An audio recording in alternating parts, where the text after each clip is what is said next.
ভাইও দরজা লাগায়া মা বাবার আড়ালে মোবাইলের গুনার মধ্যে লিপ্ত হয়েন না, আপনার জীবনটা নষ্ট করে দিয়েন না। ইলেকট্রনিক মিডিয়ার মাধ্যমে গুনাহ করে দুনিয়া আখিরাত বরবাদ করে দিয়েন না। আল্লাহ প্রশ্ন করবে কিয়ামতের মাঠে। 2 নাম্বার, যৌবন তুমি কোথায় কাটিয়েছো? রাত 12টার পর 1টা 2টা 3টা পর্যন্ত দরজা বন্ধ করে মা বাবা ভাবতো তুমি পড়াশোনা করছো ইন্টারনেটে, কিন্তু তুমি যা করেছো আমি আল্লাহ তো দেখছি, বলো কি করছো। ওয়ান মালিহি মিন আইনা ইকতাসাবা, সম্পদ তুমি কোত্থেকে কামাই করেছো। ফিমা আনফাকা ওয়া ফিমা আনফাকা, কোথায় খরচ করেছেন। ওয়ান ইলমিহি বিমাজা আমিলা ফিমা আলিমা, এলেম সম্পর্কে জিজ্ঞাসা করা হবে, এলেম অনুযায়ী আমল করছো কিনা। শুক্রবার দিন মসজিদে গিয়ে যে হুজুরের বয়ান শুনতা, বয়ানগুলো আমল করছো ঠিক মতো। আল্লাহ পাক রব্বুল আলামিন রাসূলুল্লাহ সাল্লাল্লাহু আলাইহি সাল্লামকে লক্ষ্য করে বলেন, ইয়া আইয়ুহার রাসূল, হে রাসূলুল্লাহ সাল্লাল্লাহু আলাইহি সাল্লাম, হে মুহাম্মদ সাল্লাল্লাহু আলাইহি সাল্লাম, বাল্লিগ, আপনি প্রচার করেন, মা উনজিলা ইলাইকা, যা আপনার প্রতি অবতীর্ণ করা হয়েছে, মির রব্বিকা, আপনার রবের পক্ষ থেকে। হে রাসূল, আপনি প্রচার করেন যে আপনার রবের পক্ষ থেকে আপনার প্রতি ওহী হিসাবে নাজিল করা হয়েছে। তাহলে প্রচারের দায়িত্বটা নবীকে দিয়েছেন কে? এবার নবী আমগরে কি করে দেখেন, বাল্লিগু আন্নি ওয়ালাউ আয়া, ও আমার সাহাবারা তোমরা আমার পক্ষ থেকে একটি আয়াত জানলেও প্রচার করে দাও। বলেন, নবীকে প্রচার করার হুকুম করেছেন কে? আর আমাদেরকে একদম সমষ্টিগতভাবে সবাই একসাথে একদম সব মুসলমান উম্মতকে প্রচার করার হুকুম করেছেন কে? নবীজি। রাসূল সাল্লাল্লাহু আলাইহি সাল্লাম বলেছেন, বাল্লিগু, প্রচার করো, বাল্লিগু, প্রচার করো।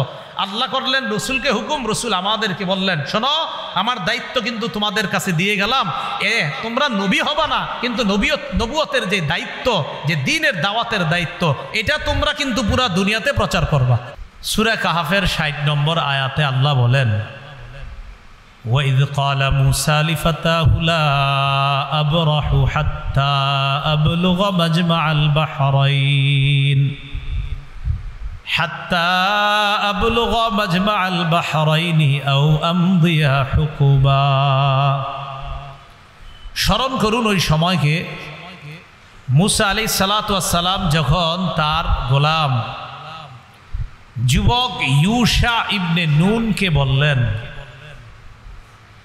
লা আবরাহু হাত্তা আবলুগা মাজমাআল বাহরাইন, আমি চলতেই থাকবো, আমি রাস্তা অতিক্রম করতেই থাকবো, তুমিও আমার সাথে চলতে থাকবে, যতক্ষণ না 2 সমুদ্রের মিলনস্থলে পৌঁছবো, অথবা এই 2 সমুদ্রের মিলনস্থল না পাওয়া পর্যন্ত আমি দীর্ঘ একটা যোগ কাটিয়ে দিব। খজিরকে না পাওয়ার আগ পর্যন্ত যুগের পর যুগ যদি কাটিয়ে দিতে হয় তাও আমি কাটিয়ে দিব, তারপরও তার কাছ থেকে বিদ্যা অর্জন করতে হবে। একজন নবী যুগের পর যুগ কাটাই দিতে চায় বিদ্যা অর্জন করার জন্য। আমরা তো এমন অবস্থা হয়ে গেছে এখন, বিদ্যা অর্জন একদম পুরা পানি ভাতের মতো বানায় নিছে। আগেকার মাদ্রাসাগুলোতেও নিয়ম ছিল কি জানেন, প্রত্যেক ক্লাসের ছাত্ররা উস্তাদের সামনে কিতাব নিয়ে যাইতেন।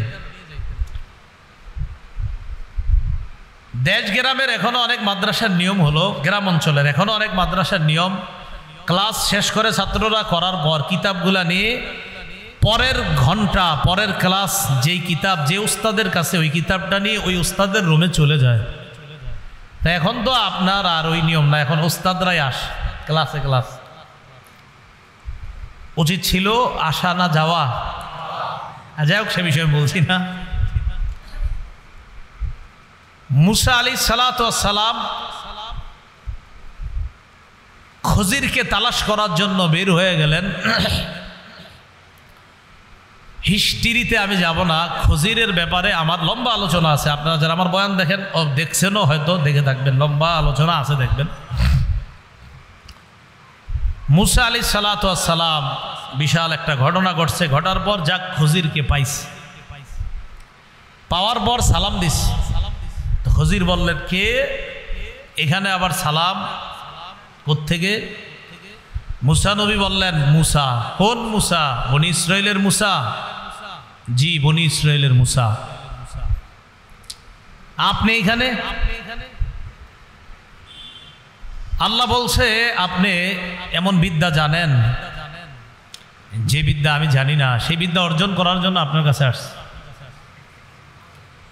ইতিমধ্যে একটা পাখি সমুদ্রের মধ্যে মুখ দিয়া মুখটা উঠেছে, উড়ানোর পর আপনার ঠোঁটের মাথায় সামান্য একটা ফোঁটা লেগে রয়েছে। তো যাই হোক, এই যে পানির ফোঁটাটা আপনার মুখ দিল, উঠাইলো, আর এই যে সামান্য একটু পরিমাণ পানি খাইলো, পাখি আর পানি ঠুকুর দিয়ে কটুক খায়। খজির মুসা নবীকে বললেন যে আল্লাহ পাক রব্বুল আলামিনের কাছে এত বিদ্যা, এই সারা পৃথিবীতে যত বিদ্যা আছে আমাদের সবার বিদ্যা আল্লাহর কাছে ওই পাখির মুখে উঠানো সামান্য এই যে ফোঁটাটা দেখলাম, এই এক ফোঁটা পানি, এর মানে আমাদেরকে আল্লাহ এই এক ফোঁটা পরিমাণ বিদ্যা দিছে, আর পুরা মহা সমুদ্র বিদ্যা আল্লাহর কাছে রেখে দিছে। এতেই আমগরে তো মনে করেন কে দেখে যে আমার চেয়ে কি বেশি পারে, কি অবস্থা আমগো এক একজনের। হ্যাঁ, শেখুল হাদিস, আল্লামা, মুফতি, মুহাদ্দিস, পোস্টারে এটা না নিলে যাব না, ওইটা না লিখলে আমি যাব না, সেটা লিখতে হবে তারপর যাব, এটা না লিখলে যাবই না। কত শর্ত থাকে আমাদের, ঠিক না? আল্লাহ হেফাজত করেন। কিসের এত শর্ত দিই বলেন? কি যোগ্যতা আছে আমাদের এইগুলা বলা যে এটা লিখতে হবে, ওটা লিখতে হবে, না হয় যাব না? সারা দুনিয়াতে একটুক মাত্র বন্টন করে দিছে, তো আমি আপনি পাইছি কটুক, পাইলামই বা কটুক বন্টনে? মহাসমুদ্র তো সেখানে রয়ে গেছে। আল্লাহ কথা বুঝার তৌফিক দান করেন। মুসা আলাইহিস সালাতু ওয়াস সালামকে বলতেছেন, আপনি যেই বিদ্যা জানেন এটা আমি জানি না, আবার আল্লাহ আমারে কিছু বিদ্যা শিক্ষা দিছে, এটা আবার আপনার জানা নাই। তো মুসা আলাইহিস সালাতু ওয়াস সালাম খজিরকে বলতে লাগলেন, হাল আত্তাবিউকা আলা আন তুআল্লিমানি মিম্মা উল্লিমতা রুশদা। আল্লাহ আপনাকে যে বিদ্যা দিয়েছে এই বিদ্যা অনুসরণ করার জন্য, এই বিদ্যা অর্জন করার জন্য আমি কি আপনার অনুসরণ করতে পারি? খজির জবাব দিলেন, ক্বালা ইন্নাকা লান তাসতাতিআ মাইয়া সাবরা। আপনি তো ধৈর্য ধারণ করতে পারবেন না আমার সাথে। কে বললেন? খজির।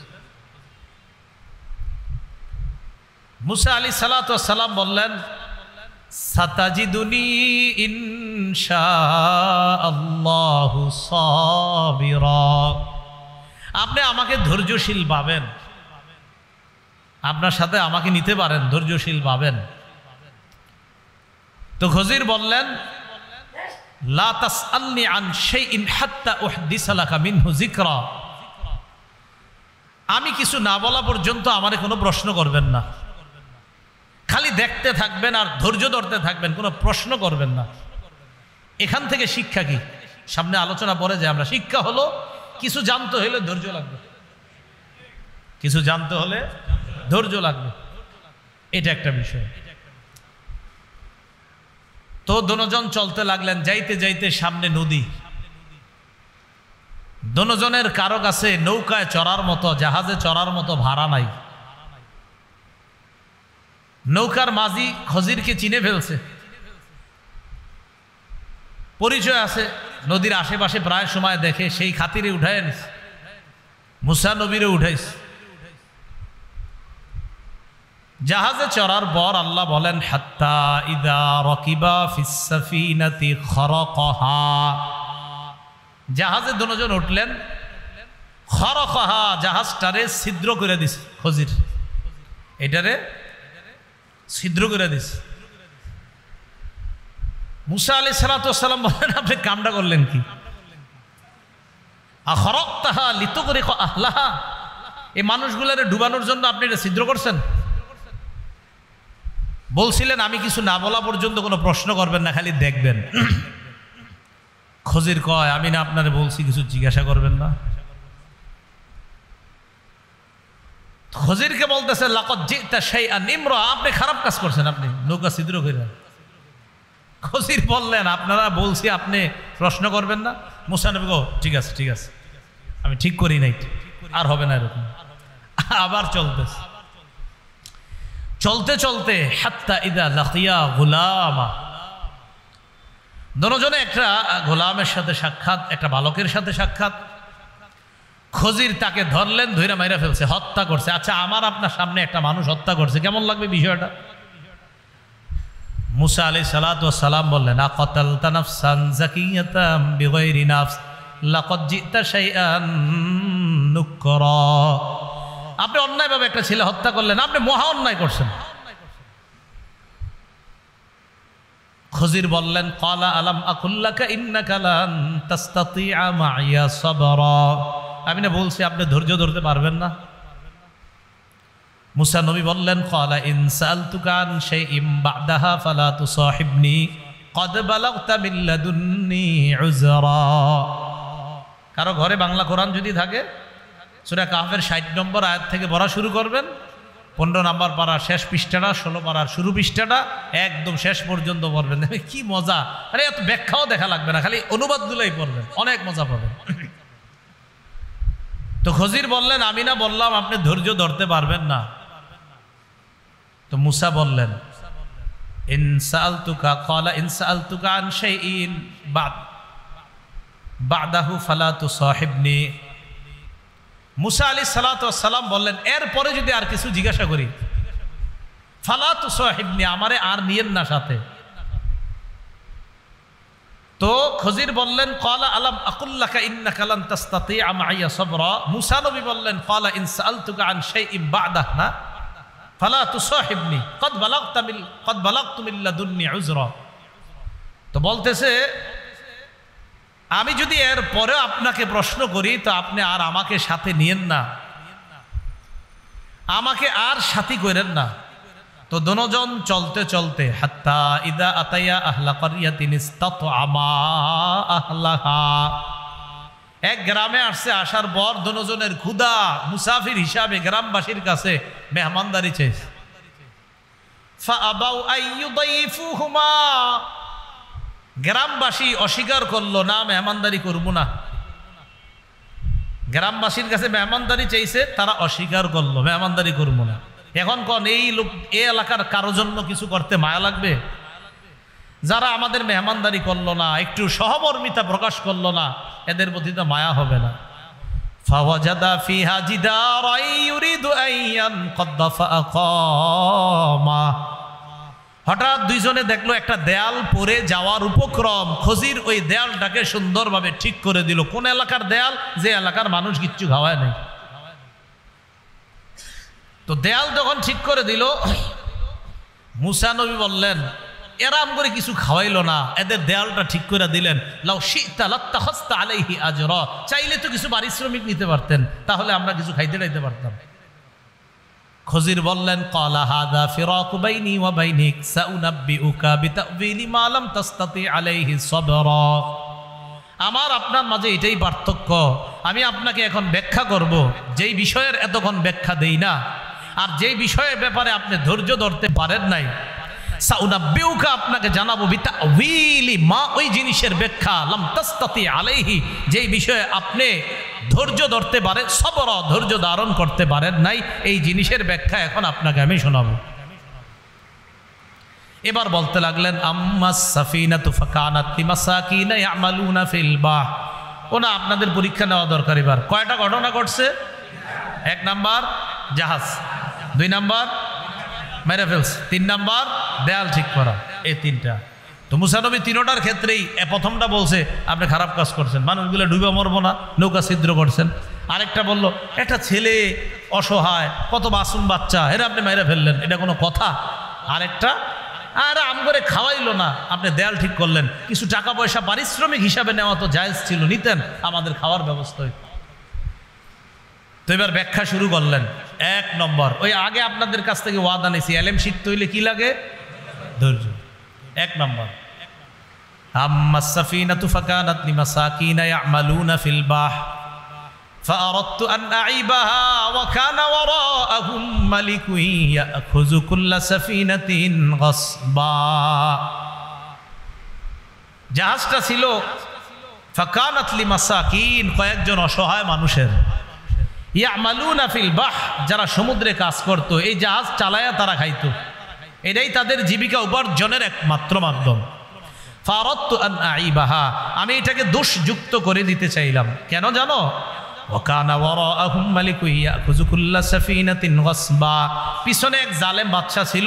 এই জালেম বাদশা ইয়াখুযু কুল্লা সাফিনাতিন, এই সাফিনাতিনের পরে তাফসীর জালালাইন খুলে দেখেন, এখানে ব্যাখ্যা আছে কুল্লা সাফিনাতিন সলিহাতিন গাসবা, প্রত্যেক ভালো ভালো জাহাজগুলাকে ওই বাদশা ছিনতাই করে নিয়ে যায়। আমি এটারে ছিদ্র করে দিলাম, এটা এখন দোষযুক্ত হয়ে গেছে, এটা আর ভালো নাই। বাদশা যখন দেখবে এটার মধ্যে দোষ আছে, এটা আর ছিনতাই করে নিবে না, তখন বাদশা ওই জলদস্যু যারা আছে, তার ডাকাত দল যারা আছে, তারা যখন জাহাজ আর নিতে পারবে না, এই ডাকাতি করে যখন চলে যাবে, তখন এই মাঝিরা, নৌকার মালিকরা ছিদ্রটা বন্ধ করে আবার এই জাহাজ দিয়া জীবিকা উপার্জন করতে পারবে। তাহলে কাজটা কি খদির ভালো করছিল না খারাপ? ভালো। এই একটা এলেম, আচ্ছা ঠিক আছে বুঝলাম, একটা মানুষ মেরে এলেছেন, এটা কেমন কথা? তো খজির জবাব দিলেন, আম্মাল গোলামু, যে ছেলেটাকে মারলাম, ফাকানা আবাওয়াহু মুমিনাইন, তার দুই বাবা মা এরা ছিল ভালো মানুষ। তো আমি চিন্তা করলাম যে এই ছেলে যখন বড় হবে, আইয়ুরহিকুহুমা তুগয়ানা ওয়া কুফরা, এই ছেলে তাদেরকে বাধ্য করবে নাফরমানি করতে, কুফরি করতে বাধ্য করবে, ও নিজেও কাফের হবে। এই জন্য আমি চিন্তা করলাম এরে যদি আমি হত্যা করি, এর পরিবর্তে আল্লাহ পাক রব্বুল আলামিন এমন সন্তান দান করবে যেই সন্তানটা হবে নেককার, ভালো একজন সন্তান হবে, যেই সন্তান মা বাবারে খারাপ কাজে নিবে না। তাই এটারে আমি মেরে ফেলছি, এটা থাইকা কোনো লাভ নাই, কারণ এটা সারা জীবন অকর্মণ্য থাকবে, এটা কাফের থাকবে। আল্লাহ একটা বিদ্যার মাধ্যমে আমারে জানায়া দিয়েছে যে এটা হবে কাফের, তা আমি এটা হত্যা করলাম। আপনার চোখে দেখতে মনে হয়েছে এটা হত্যা, আসলে আল্লাহ তো আমাকে জানায়া দিয়েছে এই ছেলে কেমন হবে, এই জন্য হত্যা করলাম। বাস্তবিক অর্থে তাফসীর কারকরা লেখেন, এই সন্তান হত্যা করার পরিবর্তে ওই দম্পতিকে আল্লাহ একটা কন্যা সন্তান দান করেছেন। এই কন্যার বংশ থেকে 11 জন নবী আল্লাহ বানাইছে। মুসা নবী, আচ্ছা বুঝতে পারলাম, দেয়ালটা ঠিক করছেন, খানা টানা কিচ্ছু খাওয়ায় নেই। খজির বললেন, আম্মাল জিদারু ফাকানা লিগুলামাইনি ইয়াতীমাইন ফিল মাদিনা, এই দেয়ালটা যে ঠিক করলাম, এই দেয়ালটা লিগুলামাইনি ইয়াতীমাইনি ফিল মাদিনা ওয়া কানা তাহতাহু কানজুল লাহুমা ওয়া কানা আবুহুমা সালিহা, এই দেয়ালের নিচে তাদের সঞ্চিত সম্পদ ছিল এই দুইটা এতিম বালকের, এই দুইটা এতিম সন্তানের। দেয়াল যদি একবারে পড়ে যাইতো আর খাজানাগুলা যদি অন্যান্য কেউ দেখতো, চুরি করে নিয়ে যাইতো, আমি আল্লাহর কাছ থেকে বিদ্যার মাধ্যমে জানতে পারলাম এটার নিচে ধনভাণ্ডার আছে, দেয়ালটা এখন লাগায়া দেই। তো আল্লাহ পাক রব্বুল আলামিন চাইলে ফারাদা রাব্বুকা আইয়াবলুগা আশুদ্দাহুমা ওয়া ইস্তাখরিজা কানজাহুমা রাহমাতাম মির রাব্বিক, তারা যখন বড় হবে তখন রবের রহমতের মাধ্যমে তারা তাদের এই সঞ্চিত ধনভাণ্ডারটা নিয়ে যেতে পারবে। এখন তারা ছোট মানুষ, এখন যদি এটা উন্মুক্ত হয়ে যায়, অন্য মানুষ তাদের সম্পদটা মেরে দিবে, এরা বড় হওয়ার পর তাদের সম্পদটা আল্লাহর রহমতে আল্লাহই পাওয়ার ব্যবস্থা করে দিবে। বলেন তো, তিনটা কাজ প্রথমে দেখতে আমাদের কাছে কি মনে হয়েছিল, কিন্তু আসলে তিনোটাই কি বলেন তো ভালো। কিন্তু আবার এই কাম আপনারা করতে যায় না, যারে হোক মাইরা লেবেন, মাইরা করবেন, আমি জানতে পারছিলাম এরে মারা ঠিক আছে, বিষয়টা আবার কিন্তু এরকম না। এই বিদ্যা আমার আপনার নাই, এটা এই বিদ্যা, এটা আলাদা এক বিদ্যা ছিল। এখন আপনি আপনার একজনে গিয়া কি করলেন, লঞ্চে উঠলেন 10 তলা, আপনি নিচে ফুটা করে দিলেন না, মানে আপনি কি করলেন, আমি জানতে পারছি এখানে বিশাল বড় এক তিমি এই লঞ্চে খাইয়া ফেলবে, এইগুলা করেন না কিন্তু আবার। তো মুসা আলাইহিস সালাতু ওয়াস সালামের যে বিষয়টা বুঝাইতে চাইলাম, বলেন তো এলেমের প্রতি একজন নবীর আগ্রহ, ধৈর্য কি পরিমাণ থাকলে তিনি বেচাইন পেরেশান হয়ে গেলেন যে আল্লাহ বলছে আপনার চেয়ে বড় জ্ঞানী আছে, বাস ওই জ্ঞানীর থেকে জ্ঞান আহরণ করার জন্য তিনি বের হয়ে বললেন। আল্লাহ আমাদের সকলকে জ্ঞান অর্জন করার জন্য আগ্রহ, ধৈর্য সবগুলা যেন আল্লাহ আমাদের সকলকে দান করেন। এইখানে আমরা যারা আসলাম বা বিভিন্ন দূর দূরান্ত থেকে আপনারা যারা আসেন, একটা হাদিস আপনারা মনে রাখবেন। ইবনে মাজাহ কিতাবের নাম, মুকাদ্দিমায় হাদিসটা আসছে 223 নম্বর হাদিস। এই হাদিসের বর্ণনাকারী কাসির ইবনে কাইস রহমতুল্লাহ আলাই, তিনি বলেন কুনতু জালিসান ইনদা আবি দারদা ফি মসজিদি দিমাশক, আমি দামেস্কের মসজিদে আবু দারদা রাদিয়াল্লাহু তাআলা আনহুর পাশে বসা। এটা কি এটা কি মসজিদ? তো এমন একটা মসজিদ, দামেস্কের মসজিদে রাসূলের সাহাবী আবু দারদার পাশে বসা। জাআহু রাজুলুন মিনাল মাদিনা, মাদিনাতির রাসূল সাল্লাল্লাহু আলাইহি ওয়াসাল্লাম, সাহাবী মসজিদে বসা এক ব্যক্তি তার সাথে সাক্ষাৎ করার জন্য আসছে মদিনা থেকে। কোত্থেকে? মদিনা থেকে দামেস্কের দূরত্ব প্রায় 1200 কিলোমিটারের উপরে। কয় কিলোমিটার? প্রায় 1200 কিলোমিটার বর্তমান হিসাব অনুযায়ী। তো যেই ব্যক্তিটা আসছে আবু দারদার কাছে, আসার পর আবু দারদা রাদিয়াল্লাহু তাআলা আনহু তাকে দেখলেন। দেখার পর ওই লোকটা আবু দারদাকে বললেন, আমি আপনার কাছে এসেছি মদিনা থেকে, লিহাদিসিন বালাগনি আন্নাকা তুহাদ্দিসুহু আর রাসূলিল্লাহি সাল্লাল্লাহু আলাইহি সাল্লাম। কথাটা গুরুত্ব দিয়ে শুনেন। আমি আপনার কাছে আসছি মদিনা থেকে শুধু একটা বিষয়ে যাচাই করার জন্য। কয় কি বিষয়? একটা বিষয় যাচাই করার জন্য। কি? একটা হাদিস। কি হাদিস? যে হাদিসটা আমি জানি রসুল বলেছেন, আর আমি শুনলাম ওই হাদিসের বর্ণনাকারী নাকি আপনি। আবার বলছি, আমি মদিনা থেকে আসছি, একটা হাদিস আমি শুনেছি, জেনেছি, মুখস্থ করেছি, আর এই হাদিসটা আমার কাছে পৌঁছেছে, আর আমি জানতে পারলাম হাদিসের বর্ণনাকারী সাহাবী নাকি আপনি। আমি শুধু যাচাই করতে আসছি আসলে এই হাদিসটা নবী বলছে কিনা, এটা জানার জন্য এই 1000 কিলোমিটারের উপরে রাস্তা সফর করে আসছি। কয়টা হাদিস? একটা মাত্র হাদিস। তো আবু দারদা রাদিয়াল্লাহু তাআলা আনহু অবাক হয়ে গেলেন, সাহাবী নিজে অবাক। তিনি বলতেছেন, আমা জাআ বিকা তিজারাহ, তুমি কি কোনো ব্যবসায়ী প্রয়োজনে এখানে আসো নাই? কয় না, আমি কোনো ব্যবসায়ী প্রয়োজনে আসি নাই। কয় ওয়ালা মা জাআ বিকা গায়রুহু, আচ্ছা তুমি কি ব্যবসা ছাড়া অন্য কোনো প্রয়োজন বা এই হাদিস ছাড়া অন্য কোনো প্রয়োজনে আসনি? কয় বিশ্বাস করেন আমি অন্য কোনো প্রয়োজনে আসিনি, শুধু একটা হাদিস যাচাই করতে আসছি। কয় কোন হাদিসটা? কয় আপনি নাকি রসুলের থেকে হাদিস বর্ণনা করেন এটা। ক্বালা রাসূলুল্লাহ সাল্লাল্লাহু আলাইহি ওয়াসাল্লাম, মান সালাকা তরিকান ইয়ালতামিসু ফীহি ইলমা সাখালাল্লাহু লাহু তরিকান ইলাল জান্নাহ। রাসূলুল্লাহ সাল্লাল্লাহু আলাইহি সাল্লাম বলেছেন, যে ব্যক্তি ইলম অর্জন করার জন্য রাস্তা অবলম্বন করে, বিদ্যা অর্জন করার জন্য ইলমের পথ অবলম্বন করে বিদ্যা অর্জন করতে যায়, আল্লাহ জান্নাতে যাওয়ার জন্য তার রাস্তা সহজ করে দেয়। উলামায়ে কেরাম এটার ব্যাখ্যা লেখছেন, সহজ করার অর্থ কি? আপনারা যত জায়গায় জুমার নামাজ পড়তে যাবেন, জুমার নামাজের আগে বয়ান হয়, বাসা থেকে নিয়ত করে যাবেন আজকে জুমার আগে যে বয়ান হবে এখানে আমি বিদ্যা অর্জন করব, ইলম অর্জন করব। কোনো মাহফিল, তাফসির মাহফিল, ইসলামী মাহফিল, মাদ্রাসার মাহফিলে যাওয়ার আগে নিয়ত করবেন আমি কিছু জ্ঞান অর্জন করব, ইসলামের কিছু জ্ঞান অর্জন করব। এই যে আপনি রাস্তা অতিক্রম করে যাবেন, আল্লাহ পাক রব্বুল আলামিন রাস্তাগুলা মেপে রাখবেন। কিয়ামতের ময়দানে যেই পরিমাণ রাস্তা আপনি অতিক্রম করেছেন এই পরিমাণ কমায়া আল্লাহ আপনাকে জান্নাত দিবেন। দুনিয়াতে বেশি গেছেন, আল্লাহ ওখানে কমাবে। তো কয় এই হাদিসটা আমি শুনছি, এটা আপনি নাকি রসুলের থেকে বলেন? আবু দারদা কয়, হ্যাঁ নবীজি এই হাদিস বলছে।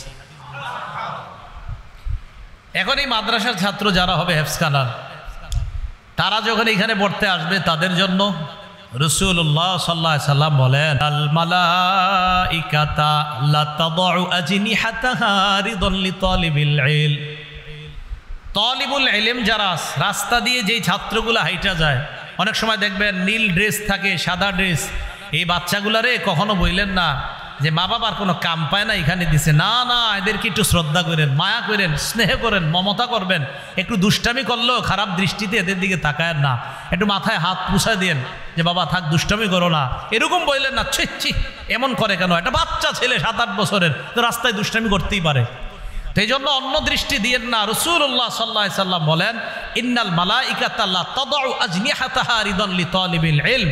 ইলম অন্বেষণ করে যে বাচ্চাগুলা মাদ্রাসায় আসে, যে ছাত্ররা মাদ্রাসায় আসে, তারা যে রাস্তা দিয়ে যায়, ফেরেশতারা তাদের প্রতি খুশি হয়ে তাদের ডানা বিছায়া দেয়, আমাদের ডানার উপর দিয়ে তুমি চলো। তাহলে আমরা বাঁকা চোখে তাকাবো তাদের দিকে? না, মায়ার করে তাকায়। বিশ্বাস করে কত বাচ্চা ছেলেরা আমার সামনে দুষ্টামি করে রাস্তা কাটে, কেউ ধমক দিলে আমি বলি, মা বুঝাই দে ভাই, এদেরকে ধমক দিয়েন না, এদের প্রতি এরকম রূঢ় আচরণ করেন না, বাচ্চা মানুষ বুঝে না। তাহলে আমরা ইনশাল্লাহ একটা জাতি যে আমরা বাচ্চা ছেলেরা একটু দুষ্টামি করতেই পারে, এজন্য খারাপ দৃষ্টিতে তাকাবো না, ঠিক আছে তো ইনশাল্লাহ।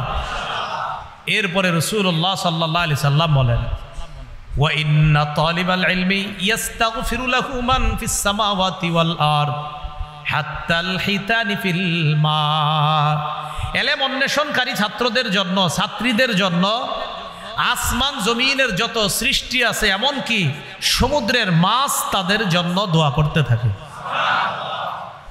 রাসূলুল্লাহ সাল্লাল্লাহু আলাইহি সাল্লাম বলেন, ওয়া ইন্না ফাদলাল আলিমি আলাল আবিদি কাফদলিল কমারি আলা সাইরিল কাওয়াকিব। নবী বলেন, আকাশের চন্দ্র, আকাশে যত নক্ষত্র আছে, আসমানের সমস্ত কোটি কোটি নক্ষত্র তারার চাইতে চন্দ্রের যেমন মর্যাদা, একজন আবেদ যে আল্লাহর ইবাদত করে তার চাইতে একজন আলেমের মর্যাদা তেমন চন্দ্রের মর্যাদা নক্ষত্রের তুলনায় যেমন। কোটি কোটি নক্ষত্রের চেয়ে চন্দ্রের মর্যাদা যেমন, রাসূলকে একজন আবেদ যে ইবাদত করে তার চাইতে একজন আলেমের মর্যাদা ওই নক্ষত্রের তুলনায় চন্দ্রের মর্যাদা যেমন। অন্য বর্ণনায় আসছে কি, ফদলুল আলিমি আলাল আবিদি কাফদলি আলা আদনাকুম। তোমাদের তুলনায় আমি নবীর মর্যাদা যেমন, একজন আবেদের তুলনায় আলেমের মর্যাদা তেমন। একজন আবেদের তুলনায় আলেমের মর্যাদা তেমন।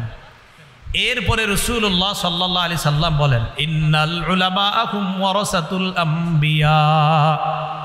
আলেমগণ হলেন নবীদের ওয়ারিস। বলেন আমার সাথে, আলেমগণ নবীদের ওয়ারিস। আপনারা ওয়ারিস হন কিসের? স্বর্ণ, রূপা, টাকা পয়সা, ঠিক না? রাসূলুল্লাহ সাল্লাল্লাহু আলাইহি সাল্লাম বলেন, ওয়া ইন্নাল আম্বিয়া আলাম ইউরিসু দিনারাও ওয়ালা দিরহামা। নবীগণ স্বর্ণ রূপার উত্তরাধিকার বানায় না, ইন্নামা ওয়ারাসুল ইলমা। নবীগণ এলেমের উত্তরাধিকার বানায়। নবীগণ কিসের উত্তরাধিকার বানায়? এলেমের উত্তরাধিকার বানায়। এই জন্য আপনার এলাকার ইমাম, আপনার এলাকার খতিব, আপনার এলাকায় মাদ্রাসার উস্তাদ, তাদেরকে মহব্বত করবেন এই সূত্রে যে তাদের মধ্যে নবীগণের মিরাস আছে। নবীরা যেই মিরাস রাখছে সেই মিরাস আল্লাহ তাদের সিনায় রেখে দিয়েছেন। রাসূলুল্লাহ সাল্লাল্লাহু আলাইহি সাল্লাম বলেন যে নবীদের রেখে যাওয়া মিরাস মান আখাযাহু, যারা গ্রহণ করে, আখাযাহু বিহাজ্জিন ওয়াফিরিন, তারা সঠিক অংশটাই গ্রহণ করলো। তাহলে আপনাদের কাছে জানতে চাই, উলামাদেরকে নবীগণ স্বর্ণরূপার মিরাস, স্বর্ণরূপার উত্তরাধিকার বানাইছে? নবীরা আলেমদেরকে টাকা পয়সা, বাড়ি গাড়ির উত্তরাধিকার বানাইছে? তাহলে কোরআন সুন্নাহর উত্তরাধিকার বানাইছে। তাহলে নবীগণ তাদের মিরাস যাদেরকে দিয়ে গেলেন তাদেরকে আমাদের সম্মান করা দরকার আছে না নাই? আল্লাহ আমাদের সকলের অন্তরে উলামাদের প্রতি আজমত মোহাব্বত তৈরি করে দেন। তাহলে এলেম অর্জন করার জন্য আমরা যে দূর থেকে আসি, আমাদের লস না লাভ? দেখছেন দূর থেকে এসে যে হাদিসটা, এই লম্বা হাদিসটা আপনাদেরকে শোনাইলাম, আল্লাহ আমল করার তৌফিক দান করেন। এলেম আমরা অর্জন করব যারা, জ্ঞান অর্জন করব যারা, এটা মাদ্রাসার ছাত্র হন অথবা মসজিদের জুমার আগের বয়ান হোক, ওয়াজ মাহফিল হোক, চারটা বিষয় মাথায় রেখে আমরা জ্ঞান অর্জন করব। বলেন কয়টা? প্রথমে বলবো চারটা, এরপরে ব্যাখ্যা দিব। 1 নাম্বার পরিশুদ্ধ নিয়ত। বলেন। তাহলে আমরা এলেম অর্জন করব, প্রথম যে বিষয়টা মাথায় রাখবো কি? 2 নাম্বার আল্লাহর কাছ থেকে পাওয়ার আশায়। আমি এলেম অর্জন করব, করার পর আমি আমল করব, এর বিনিময় বেনিফিট আমি আল্লাহর কাছে পাবো, মানুষ কি বলবে এটা আমার দেখার সময় নেই। 3 নাম্বার ইখলাসের সাথে। বলেন। 4 নাম্বার রিয়া মুক্ত। তাহলে আমরা শুধু এলেম অর্জন না, যত ইবাদত বন্দিগি যা করব সব ইবাদত বন্দিগিতে কয়টা বিষয় মাথা রাখবো? 1 নাম্বার পরিশুদ্ধ নিয়ত, শুধু পরিশুদ্ধ নিয়ত। 2 নাম্বার আল্লাহর কাছ থেকে পাওয়া। 3 নাম্বার ইখলাসের সাথে। 4 নাম্বার রিয়া মুক্ত। মনে থাকবো তো ইনশাল্লাহ? তাহলে বলেন 1 নাম্বার পরিশুদ্ধ নিয়ত। সহিহ বুখারীর 1 নম্বর হাদিস, এই হাদিসের বর্ণনাকারী ওমর ইবনুল খাত্তাব রাদিয়াল্লাহু তাআলা তিনি বলেন, ক্বালা রাসূলুল্লাহ সাল্লাল্লাহু আলাইহি ওয়াসাল্লাম ইন্নামাল আ'মালু বিন্নিয়াত। আমলের প্রতিদান নির্ভর করে নিয়তের উপর, পরিশুদ্ধ নিয়তের উপর। আমি আপনাদের সামনে এখন কথা বলতেছি, এই কথা বলাটা আমার মুখের কাজ। আমি আপনাদের সামনে যদি সত্য কথা বলি, এই সত্য কথা বলাটা আমার মুখের ভালো কাজ। খুব বুঝেন, আমি আপনাদের সামনে এখন যে কথা বলতেছি এটা যদি সত্য কথা হয়, এই সত্য বলাটা আমার মুখের ভালো কাজ। দিলে যদি আমি নিয়ত করি পরিশুদ্ধ নিয়ত, যে আমি যে জনগণের সামনে আমার এই ভালো কথাটা বললাম, তার মানে আমি মুখের একটা ভালো আমল করলাম। আমার এই আমলের পিছনে পরিশুদ্ধ নিয়ত, আল্লাহ মানুষের সামনে যে আমি আমার এই ভালো আমলটা করতেছি, এই জন্য আমার নিয়তটা কিন্তু পরিশুদ্ধ। কলবে নিয়ত পরিশুদ্ধ আর আমলটা যদি সঠিক হয়, আল্লাহ কবুল করে নেবেন। তাহলে 1 নাম্বার পরিশুদ্ধ নিয়ত। নিয়তের ক্ষেত্রে আবার 4টা নিয়ত বিশেষভাবে করব, বুঝেন? কিন্তু বাচ্চা দিতেছে। নিয়তের ক্ষেত্রে আবার কয়টা নিয়ত?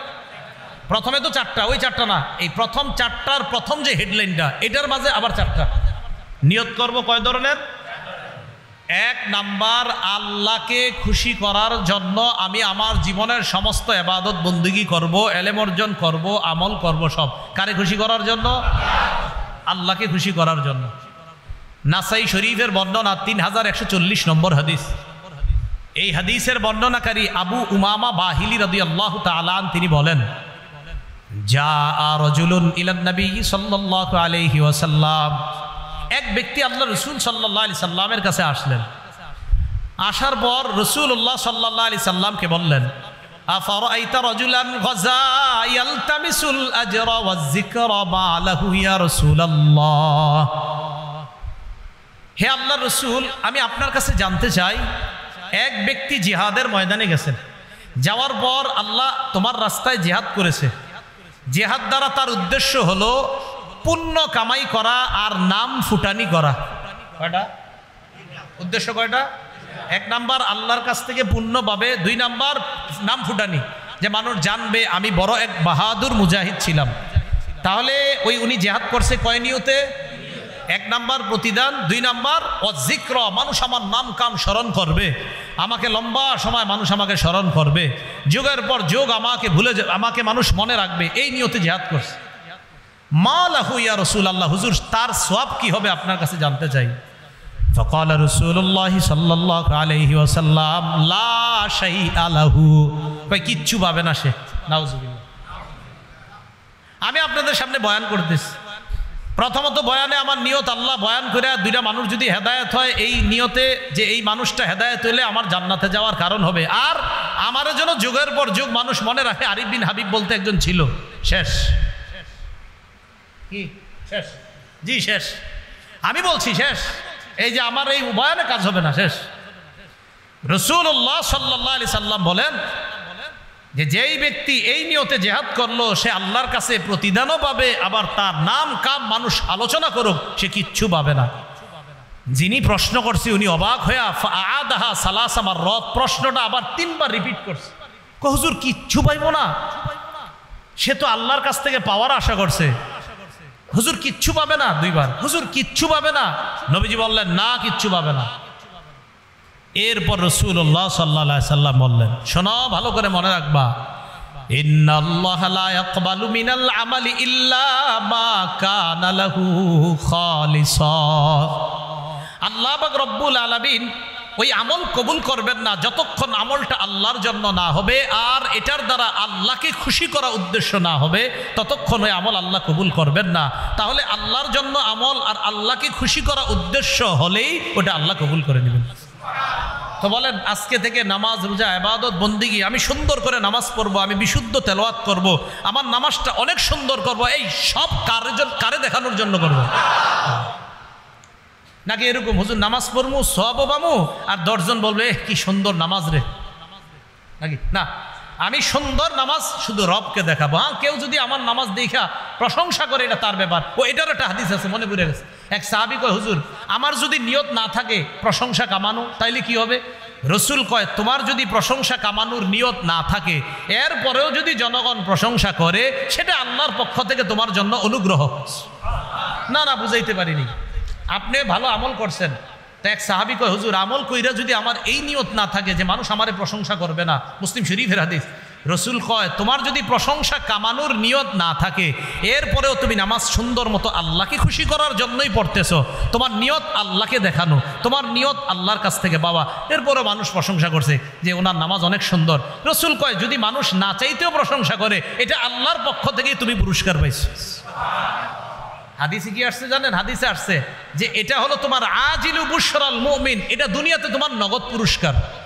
তাহলে কথাটা ভালো করে বুঝেন, আমাদের দেশের কেউ যদি ভালো কাজ করে, ভালো আলোচনা করে, ভালো ওয়াজ করে, ভালো কিছু করে, অনেক মাদ্রাসা করছে, করার পর তার নিয়ত আল্লাহকেই খুশি করা, কিন্তু আপনারা তার প্রশংসা করতেছেন, রসুল বলেন এটা হলো তার দুনিয়ার নগদ পুরস্কার। কারণ সে তো প্রশংসা চায় নাই, তোমরা করছো, কেমন যেন আল্লাহ তোমাদেরকে দিয়েই প্রশংসা করিয়েছেন। তাহলে দুইটা পার্থক্য বুঝেইছিনি। মানে আমার নিয়ত প্রশংসা কামাই করা হবে না, বাকি মানুষ করলে এটা আল্লাহর পক্ষ থেকে নেওয়া। আশা করি আমি বুঝাইতে পারছি, কিন্তু না পারলেও আল্লাহ যেন সঠিক বুঝদান করে দেন। আচ্ছা, তো এরপর রাসূলুল্লাহ সাল্লাল্লাহু আলাইহি সাল্লাম বললেন যে না না, ওই লোক পুণ্য পাবে না, না ওই লোক কিচ্ছু পাবে না, কিচ্ছু পাবে না, কারণ লোকটার নিয়তেই ছিল মানুষ তার প্রশংসা করুক, এই জন্য সে কিচ্ছু পাবে না। তাহলে বলেন তো, নিয়ত জানি আবার কয় ধরনের? এক নাম্বার, কারে খুশি করা? আল্লাহকে খুশি করা নিয়ত করা। দুই, দ্বিতীয় নিয়ত, আমি যা শিখবো, যা জানবো, এই অনুযায়ী আমল করব। আমি যা জানবো এই অনুযায়ী কি করব? আমল করব। খতিব সাহেব মিম্বর থেকে বলল সুদ খাওয়া হারাম, সুদ খাওয়া। আপনি এই নিয়তে বসতে হবে যে আজকে আমাকে যা যা বলবে, যেইগুলা হারাম আমি হারামগুলা বর্জন করব, যেইগুলা হালাল হালালগুলা ধরব। এখন আপনি বিদ্যা অনুযায়ী যদি আমল না করেন, তিরমিজি শরীফের বর্ণনা 2416 নম্বর হাদিস, এই হাদিসের মধ্যে আসছে আব্দুল্লাহ ইবনে মাসউদ রাদিয়াল্লাহু তাআলা আনহুর বর্ণনা। তিনি বলেন, ক্বালা রাসূলুল্লাহ সাল্লাল্লাহু আলাইহি ওয়াসাল্লাম, রাসূলুল্লাহ সাল্লাল্লাহু আলাইহি সাল্লাম বলেন, লা তাজুলু কদামা ইবনি আদম হাত্তা ইউসআলা আন খামসিন, আদম সন্তানের দুই পা নড়বে না কিয়ামতের ময়দানে 5 প্রশ্ন করার আগ পর্যন্ত। এক নাম্বার, আন উমরিহি ফিমা আফনা, এক নাম্বার জীবন সম্পর্কে প্রশ্ন, জীবন কোন কাজে কাটিয়েছে। দুই নাম্বার, আন শাবাবিহি ফিমা আবলা, যৌবন সম্পর্কে প্রশ্ন করা হবে, যৌবন কোথায় কাটিয়েছে। ভাইও, দরজা লাগায়া মা বাবার আড়ালে মোবাইলের গুনার মধ্যে লিপ্ত হয়েন না, আপনার জীবনটা নষ্ট করে দিয়েন না। ইলেকট্রনিক মিডিয়ার মাধ্যমে গুনাহ করে দুনিয়া আখিরাত বরবাদ করে দিয়েন না। আল্লাহ প্রশ্ন করবে কিয়ামতের মাঠে। দুই নাম্বার, যৌবন তুমি কোথায় কাটিয়েছো? রাত 12টার পর 1টা 2টা 3টা পর্যন্ত দরজা বন্ধ করে মা বাবা ভাবতো তুমি পড়াশোনা করছো ইন্টারনেটে, কিন্তু তুমি যা করেছো আমি আল্লাহ তো দেখছি, বলো কি করছো। এটা 2 নাম্বার যৌবন। 3 নাম্বার, ওয়ান মালিহি মিন আইনা ইকতাসাবা, সম্পদ তুমি কোত্থেকে কামাই করেছো। 4 নাম্বার, ওয়াফিমা আনফাকা, ওয়াফিমা আনফাকা, কোথায় খরচ করেছেন।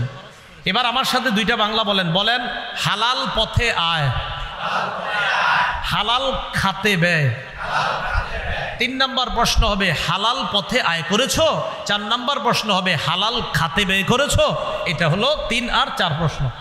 এখন আপনি 3 নাম্বার হালাল পথে আয় করেছেন, 4 নাম্বার জুয়া খেলছেন, মানে হালাল পথে আয় করছেন কিন্তু 4 নাম্বার খাতটা জুয়া, আপনি জুয়া খেলছেন, তাহলে কিন্তু হলো না। 3 নাম্বার কোন পথে সম্পদ কামাই করছো, 4 নাম্বার কোন খাতে ব্যয় করেছো। তাহলে যেই পথে কামাই করেছেন এটাও হতে হবে হালাল, আর যেই খাতে ব্যয় করেছেন এটাও হতে হবে কি হালাল। 5 নাম্বার, ওয়া আন ইলমিহি বিমাজা আমিলা ফিমা আলিমা, এলেম সম্পর্কে জিজ্ঞাসা করা হবে, এলেম অনুযায়ী আমল করছো কিনা। শুক্রবার দিন মসজিদে গিয়ে যে হুজুরের বয়ান শুনতা, বয়ানগুলো আমল করছো ঠিক মতো। এই 5 প্রশ্ন করার আগে আদম সন্তানের 2 পা নড়বে না। তাহলে বলেন তো, নিয়তের মধ্যে আবার কয় প্রকারের নিয়ত করব? 1 নাম্বার কারে খুশি করা, 2 নাম্বার এলেম অনুযায়ী আমল করা, 3 নাম্বার আমরা যা জানবো তা অন্যের কাছে প্রচার করব, এই নিয়তে জানবো। আমরা যা জানবো অন্যের নিকট তাবলীগ করব, প্রচার করব, এই নিয়তে জানা। আল্লাহ পাক রব্বুল আলামিন রাসূলুল্লাহ সাল্লাল্লাহু আলাইহি সাল্লামকে লক্ষ্য করে বলেন, ইয়া আইয়ুহার রাসূল, হে রাসূলুল্লাহ সাল্লাল্লাহু আলাইহি সাল্লাম, হে মুহাম্মদ সাল্লাল্লাহু আলাইহি সাল্লাম, বাল্লিগ, আপনি প্রচার করেন, মা উনজিলা ইলাইকা, যা আপনার প্রতি অবতীর্ণ করা হয়েছে, মির রব্বিকা, আপনার রবের পক্ষ থেকে। হে রাসূল, আপনি প্রচার করেন যে আপনার রবের পক্ষ থেকে আপনার প্রতি ওহী হিসাবে নাজিল করা হয়েছে। তাহলে প্রচারের দায়িত্বটা নবীকে দিয়েছেন কে? এবার নবী আমগরে কি করে দেখেন, বাল্লিগু আন্নি ওয়ালাউ আয়া, ও আমার সাহাবারা, তোমরা আমার পক্ষ থেকে একটি আয়াত জানলেও প্রচার করে দাও। বলেন, নবীকে প্রচার করার হুকুম করেছেন কে? আর আমাদেরকে একদম সমষ্টিগতভাবে সবাই একসাথে একদম সব মুসলমান উম্মতকে প্রচার করার হুকুম করেছেন কে? নবীজি। রাসূল সাল্লাল্লাহু আলাইহি সাল্লাম বলেছেন, বাল্লিগু, প্রচার করো, বাল্লিগু, প্রচার করো। আল্লাহ করলেন রসুলকে হুকুম, রসুল আমাদেরকে বললেন, শোনো, আমার দায়িত্ব কিন্তু তোমাদের কাছে দিয়ে গেলাম, তোমরা নবী হবা না, কিন্তু নবুয়তের যে দায়িত্ব, যে দ্বীনের দাওয়াতের দায়িত্ব, এটা তোমরা কিন্তু পুরা দুনিয়াতে প্রচার করবা। নবী হবে না, কিন্তু নবীওয়ালা দায়িত্বটা প্রচার করা। এখন দেখেন, বিদায় হজের ভাষণে সহিহ বুখারীর 105 নম্বর হাদিস, রাসূলুল্লাহ সাল্লাল্লাহু আলাইহি সাল্লাম সাহাবীদেরকে প্রশ্ন করলেন, আইয়ু ইয়াউমিন হাযা, সাহাবীরা আজকে কোন দিন? সবাই চুপ। আজকে যে জিলহজের 10 তারিখ, নবীও জানে আজকে কোরবানির দিন, এই জন্য আমরা চুপ রয়েছি। নবীও তো জানে আজকে কোরবানির দিন, আমরা মনে করলাম আজকের নাম মনে হয় পরিবর্তন করবে। রাসূলুল্লাহ সাল্লাল্লাহু আলাইহি সাল্লাম বললেন, আলাইসা ইয়াউমান নাহর, আজকে কি কোরবানির দিন না? তো সাহাবীরা বললেন, জি হুজুর, আজকে কোরবানির দিন। এরপরে বললেন, আইয়ু শাহরিন হাযা, এটা কোন মাস? আচ্ছা বলেন তো, কোরবানি আলেম ছাড়া অন্যরা বলেন, কোরবানি কোন মাসে হয়? মাশাআল্লাহ, জিলহজ মাসে। তো সাহাবীরা কয়, এটা যে জিলহজ মাস, নবী তো জানে। আমরা চুপ রইলাম, হাত্তা জানান্না আন্নাহু সাইসাম্মিহি বিগাইরি ইসমিহি, আমরা মনে করলাম নবী মনে হয় অন্য কোনো নাম রাখবে। রাসূল আমাদেরকে বললেন, আলাইসা বিজিল হিজ্জাহ, এটা কি জিলহজ মাস না? আমরা বললাম, জি হুজুর, জিলহজ মাস। এরপরে বললেন, আইয়ু বালাদিন হাযা, এটা কোন শহর? তো মক্কা শহর, কে না চিনে, নবীজির জন্মভূমি মক্কা। তো সাহাবায়ে কেরাম বলে, আমরা চুপ রইলাম, আমরা তো জানি এটা মক্কা, নবীও জানে, ভাবলাম নবী কি অন্য কোনো নাম রাখবে কিনা। নবী বললেন, এটা কি পবিত্র শহর মক্কা না? এটা কি বালাদে হারাম না? তো সাহাবীরা বলে, জি হুজুর, এটা বালাদুন হারাম। রাসূলুল্লাহ সাল্লাল্লাহু আলাইহি সাল্লাম বলেন, ইন্না দিমাআকুম ওয়া আমওয়ালাকুম ওয়া আরাযাকুম আলাইকুম হারামুন আলাইকুম ওয়া ফি রিওয়ায়া আলাইকুম হারামুন কাহুরমাতি ইয়াউমিকুম হাযা ফি শাহরিকুম হাযা ফি বালাদিকুম হাযা। আজকে কোরবানির দিন যেমন সম্মানিত, এই মাস যেমন সম্মানিত, এই শহর যেমন সম্মানিত, ঠিক তেমনিভাবে এই দিন সম্মান যেমন, এই মাসের সম্মান যেমন, এই এলাকার সম্মান যেমন, এক মুসলমান আরেক মুসলমানের ইজ্জত, এক মুসলমান আরেক মুসলমানের রক্তপাত ঘটানো, এক মুসলমান আরেক মুসলমানের অপমান করা, আমি রাসূলুল্লাহ সাল্লাল্লাহু আলাইহি সাল্লাম তোমাদের জন্য এই মক্কার মতো পবিত্র আর সম্মানিত ঘোষণা করলাম, একজনের রক্ত আরেকজনের জন্য হারাম, মানে পবিত্র, কেউ কারো রক্তপাত ঘটাইবা না, একজনের সম্পদ আরেকজনের কাছে পবিত্র, কারো সম্পদ লুণ্ঠন করবা না, একজনের কাছে আরেকজনের ইজ্জত পবিত্র, কারো ইজ্জত তোমরা হরণ করবা না। এই শহর, এই দেশ আর এই দিনের মতো আমি মুসলমানের এই 3টা অধিকার সম্মানিত বলে ঘোষণা করলাম। এটা বলা আমার উদ্দেশ্য না। রসুল বয়ান দেওয়ার পর বললেন, তোমরা সবাই বয়ানটা শুনছো তো? রসুল সবাই শোনাইলেন, শোনানোর পর বললেন, আলা হাল বাল্লাগতু, এই শোনো, আমি কি আমার দায়িত্ব পালন করছি? সাহাবীরা কয়, জি হুজুর, পালন করছেন। আবার বললেন, আমি কি পালন করছি? বললেন, হ্যাঁ। রসুল এইভাবে বললেন, আল্লাহুম্মা শাহাদ, আল্লাহ আপনি সাক্ষী থাকেন, আল্লাহ আপনি সাক্ষী থাকেন, আল্লাহ সাক্ষী থাকেন, আমার সাহাবীরা বলছে আমি নাকি আমার দায়িত্ব পালন করেছি। এবার সাহাবীদেরকে বললেন, আমি তো দায়িত্ব পালন করেছি, তোমাদের তো দায়িত্ব আছে। কি? আলা ফাল্লিউবাল্লিগিশ শাহিদুল গায়বা, তোমরা উপস্থিত যারা আছো তোমাদের দায়িত্ব আমার কাছ থেকে যা জানলা, অনুপস্থিত যারা আছে তাদেরকে পৌঁছায়া দেওয়া, তাদেরকে জানায়া দেওয়া। এখন আপনাদের এইখানে কি আজকে এলাকার সবাই আসছে? তো এইখানে যা শিখবেন, যা জানবেন, ঘরের বিবির কাছে, মেয়ের কাছে, শাশুড়ির কাছে, নিজের কন্যার কাছে প্রচার করার দায়িত্ব কার? বলেন, আমাদের। কার? তাহলে 3 নাম্বার নিয়ত, আমরা যা জানবো তা অন্যের কাছে প্রচার করব, বিশেষ করে আমাদের ঘরে প্রচার করব। 4 নাম্বার নিয়ত, লেখনী শক্তি আল্লাহ যাদেরকে দিছে, কলমের মাধ্যমে একটু লেখা প্রকাশ করব কথাগুলা। যেমন আপনারা ফেসবুক চালান, ফেসবুকে উল্টাপাল্টা কিছু না লেখা, ভালো কিছু জানলেন এটা ফেসবুকে লিখে দেন। হয়তো একটা লোক এটা পড়ার কারণে যদি হেদায়েত পেয়ে যায়, হতে পারে এটাই আপনাকে জান্নাতে নিয়ে যাবে। তাহলে উল্টাপাল্টা কিছু না লেখা, উল্টাপাল্টা ঝগড়া, এই যে ফেসবুকে ঝগড়া না লাগানো, ঠিক না? দুই আলেমের মাঝে ঝগড়া না লাগানো, দুই আলেমের বক্তব্য কাট করে ঝগড়া না লাগানো, ওইগুলো আসলে অন্যায়। এগুলা কি বলেন তো? অন্যায়, আসলে অন্যায়, এগুলো মারাত্মক অন্যায়, এগুলো ঠিক না। আল্লাহ আমাদেরকে হেফাজত করেন। তাহলে আসল কথায় আসি, আবার কয় জিনিস মাথায় রাখতে হবে? এক নাম্বার নিয়ত। নিয়তের মধ্যে আবার কয় ধরনের নিয়ত? তো এটা তো হলো, তো প্রথম যে চারটা, আবার এক নম্বর নিয়ত, দুই নম্বর মনে আসেনি, বুঝলে গেছেন? আল্লাহর কাছ থেকে পাওয়ার আশা, বুঝলে, আল্লাহর কাছ থেকে পাওয়ার আশা। হ্যাঁ, আল্লাহর কাছ থেকে পাওয়ার আশা কেমন? আমি এখানে বিদ্যা অর্জন করতে যাব, এটা অর্জন করার পর আমি আমল করব, অথবা এখানে এই মজলিসে আসাটাই সওয়াব, এখানে যে বসে আছেন এটাই সওয়াব, এখানে আপনারা বসে আছেন এটাই সওয়াব। বুখারীর বর্ণনা, ফেরেশতারা আমাদের পুরা মজলিসটা ঘেরাও করে আল্লাহর আসমান পর্যন্ত চলে গেছে। তো আল্লাহ পাক, লম্বা হাদিস, আল্লাহ শেষের দিকে বলে, ইশহাদু আন্নী কদ গফারতু লাহুম, সাক্ষী থাকো এখানে যারা নিয়ত ভালো করে আইসা বসছে আমি তাদেরকে মাফ করে দিচ্ছি। তাহলে বাস এখানে এই আশায় আসছি, কে মাফ করবে আমাদেরকে? তিন নাম্বার কি ছিল? ইখলাস। তিন নাম্বার কি ছিল? ইখলাস। রাসূলুল্লাহ সাল্লাল্লাহু আলাইহি সাল্লামকে এক সাহাবী প্রশ্ন করলেন, মাল ঈমান, হুজুর ঈমান কি জিনিস? নবীজি বললেন ইখলাস। এক কথায় কয়, হুজুর ঈমান কি জিনিস? রাসূল কয় ইখলাস। বলছে মাল ঈমান, হুজুর ঈমান কি? রাসূল কয় ইখলাস। ঈমান হলো ইখলাস। সুবহানাল্লাহ। তিরমিজি শরীফের বর্ণনা, সালাসুল্লাহ ইউহিল্লু আলাইহিন্না কলবু মুমিন, তিন ক্ষেত্রে মুমিনের অন্তর খেয়ানত করে না। এক নাম্বার ইখলাসুল আমালি লিল্লাহ, মুমিন সব আমল ইখলাসের সাথে করবে, এই ক্ষেত্রে তার অন্তর খেয়ানত করে না। দুই, ওয়ান নাসিহাতু লিউলাতিল মুসলিমিন, মুমিন মুসলমান শাসকদেরকে উপদেশ দেওয়ার ক্ষেত্রে তার অন্তর খেয়ানত করবে না, উপদেশ দিতে সে সুন্দরভাবে উপদেশ দিবে মুসলমান শাসকদেরকে। তিন নাম্বার হল লুজুমুল জামাআ, দলবদ্ধভাবে হয়ে থাকার ক্ষেত্রে মুমিনের অন্তর কখনো খেয়ানত করবে না, সে চাইবে আমি যেন দলবদ্ধভাবে হয়ে জান্নাতি দলের সাথে, মুসলমানের বৃহৎ জান্নাতি দলের সাথে থাকতে পারি, এই ক্ষেত্রে মুসলমানের অন্তর, মুমিনের অন্তর কখনো খেয়ানত করতে পারে না। তো এক নাম্বার ইখলাস, বলেন তো কি?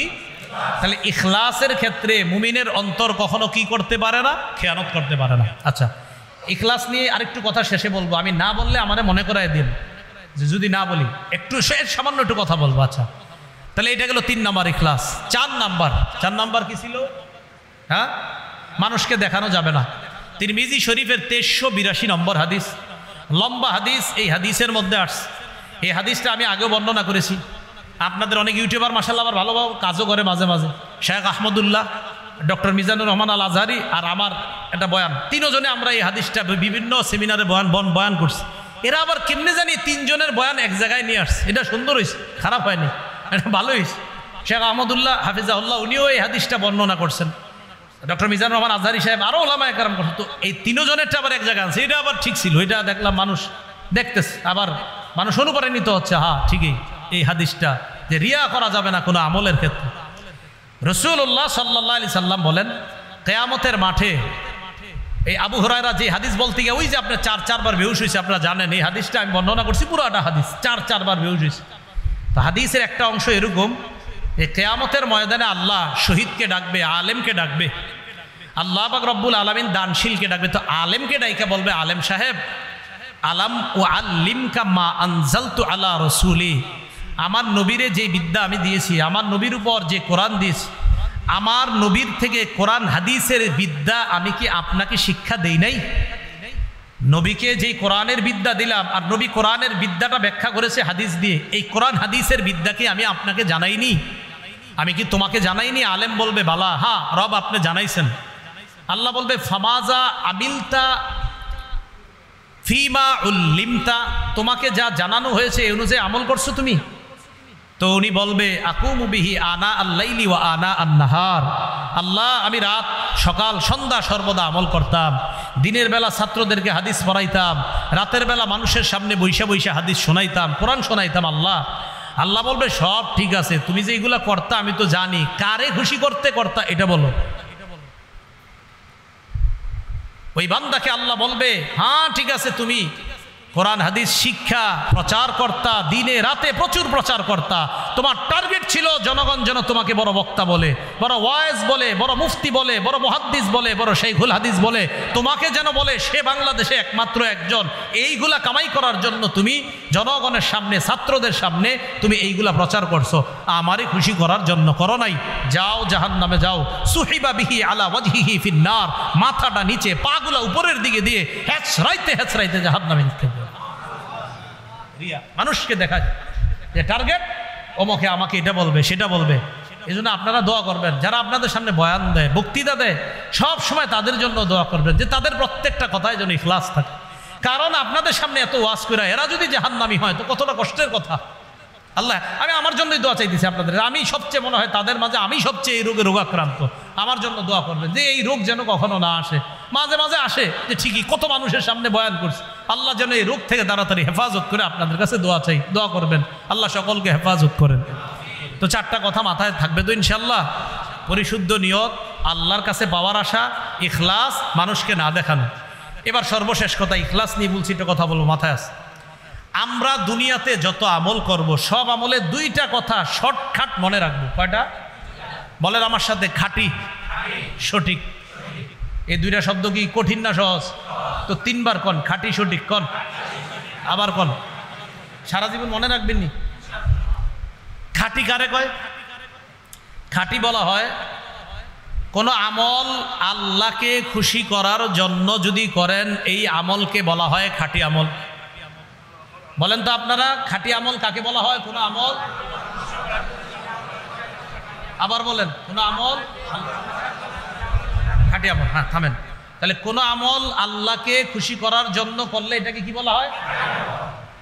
কোন আমল নবীর, ওই আমলটাই যদি নবীর পদ্ধতিতে করেন এই আমলকে বলা হয় সঠিক আমল।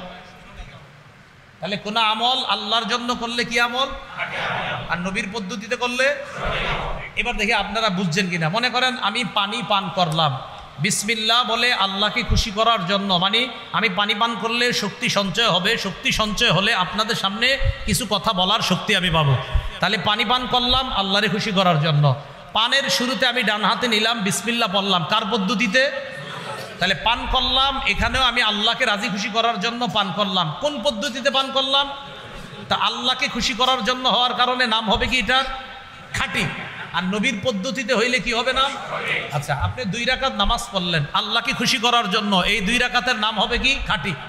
আর নবীর পদ্ধতিতে বললে এই তো মাশাআল্লাহ। কোন আমল যদি খাঁটি হয় আর সঠিক হয়, দেখেন একসাথে খাঁটিও সঠিক। তাহলে আজকে থেকে মনে রাখবো, আমি এশার নামাজ দাঁড়াইছি, মনে করেন আজকে এশা বললাম, আগামীকাল ফজর বললাম, বলেন ফজর কার জন্য পড়বো? আল্লাহর জন্য বললে ফজরের নামাজের কি হবে? এটা নাম খাঁটি। নবীর পদ্ধতিতে পড়বো, তাহলে কি হবে? ফজর যদি খাঁটি ও সঠিক হয় কবুল করবে কে? মনে থাকবেন। আল্লাহ আমাদের সকলকে, আমাদের জীবনের প্রত্যেকটা ক্ষেত্রে, মাদ্রাসা, মসজিদ, আমল, ইবাদত, সব ক্ষেত্রে আল্লাহকে খুশি নবীর পদ্ধতিতে করার তৌফিক দান করেন। সুবহানাল্লাহি ওয়া বিহামদিহি, সুবহানাকাল্লাহুম্মা ওয়া বিহামদিকা, আশহাদু আল্লা ইলাহা ইল্লা আনতা, আস্তাগফিরুকা ওয়া আতুবু ইলাইক। শেষ কথা, এই মাদ্রাসাটার প্রতি খেয়াল রাখবেন তো ইনশাল্লাহ। আওয়াজ ছোট হয়ে গেছে, এতক্ষণ ওয়াজ শুনলা, শেষের দিকে ইনশাল্লাহ, ইনশাল্লাহ খেয়াল রাখবেন তো ইনশাল্লাহ। 1 নাম্বার আপনাদের কাছে আমার চাওয়া, এই মাদ্রাসাটার নাম নিয়ে একটু দোয়া করতে পারবেন কারা কারা? এটা পারবেন তো? এই দোয়াটা সবচেয়ে বেশি জরুরি। হ্যাঁ, এরপর আছে পরামর্শ, ছাত্র, অর্থ, আরও যা যা দরকার ওইগুলা পরে, কিন্তু প্রথমে একটু দোয়া করবেন, আল্লাহ মাদ্রাসাটা কবুল করেন, আল্লাহ মাদ্রাসাটা কবুল করেন। একটু ভাবেন তো, 3টায় আপনি ঘুমান, 4টায় আপনি ঘুমান, আর মাদ্রাসায় পোলাপান পড়তেছে আলহামদুলিল্লাহ রাব্বিল আলামিন, ইয়াসিন আল কোরআনিল হাকিম, আর রহমান আল্লামাল কোরআন পড়তেছে, আপনি ঘুমাইতেছেন, তারা পড়তেছে, এদের কারণেই তো বরকত পাচ্ছেন। আল্লাহ বুঝার তৌফিক দান করেন।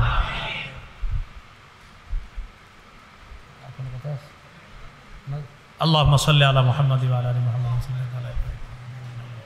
আলহামদুলিল্লাহি রাব্বিল আলামিন, ওয়াল আকিবাতু লিল মুত্তাকিন, ওয়াসসালাতু ওয়াসসালামু আলা সাইয়্যিদিল আমবিয়া ওয়াল মুরসালিন ওয়া আলা আলিহি ওয়া আসহাবিহি আজমাইন। রব্বানা যালামনা আনফুসানা ওয়া ইল্লাম তাগফির লানা ওয়া তারহামনা লানাকুনান্না মিনাল খাসিরিন। রব্বিরহামহুমা কামা রাব্বায়ানি সগীরা, রব্বিরহামহুমা কামা রাব্বায়ানি সগীরা। আল্লাহ আমল করি, আল্লাহ আমল করার পর চিন্তা করি এটা আপনারে খুশি করার জন্য করছি কিনা মাওলা? আল্লাহ মেহেরবানি করে আমাদের জীবনের প্রতিটা ক্ষেত্রে আপনাকে খুশি করার জন্যই যেন আমল করতে পারি তৌফিক দান করেন। জীবনের সমস্ত গুনাহ খাতাগুলো মাফ করে দেন আল্লাহ। আমাদের মধ্যে যারা অসুস্থ বানায়া দেন, যারা ঋণী ঋণ পরিশোধের ব্যবস্থা করে দেন, যারা অভাবী অভাব দূর করে দেন আল্লাহ। এই মাদ্রাসাটা আপনি কবুল করে নেন।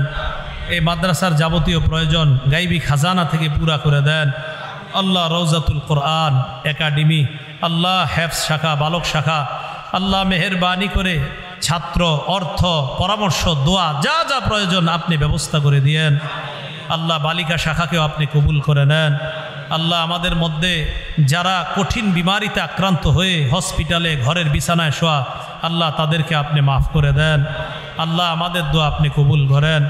আমাদের মধ্যে যাদের মা বাবা, আত্মীয় স্বজন, পাড়া প্রতিবেশী, মুরব্বিয়ানে কেরাম কবর জগতে, তাদের কবরগুলা জান্নাতের বাগান বানায়া দেন আল্লাহ। আমাদের দোয়া আপনি কবুল করেন আল্লাহ। আমাদের দোয়া আপনি কবুল করেন। রব্বানা তাকাব্বাল মিন্না ইন্নাকা আনতাস সামিউল আলিম ওয়া তুব আলাইনা ইন্নাকা আনতাত তাওয়াবুর রহিম। আল্লাহুম্মা সাল্লি ওয়া সাল্লিম ওয়া বারিক আলা মুহাম্মদ। সুবহানা রাব্বিকা রাব্বিল ইজ্জাতি আম্মা ইয়াসিফুন ওয়া সালামুন আলাল মুরসালিন। আলহামদুলিল্লাহি রাব্বিল আলামিন। আমিন।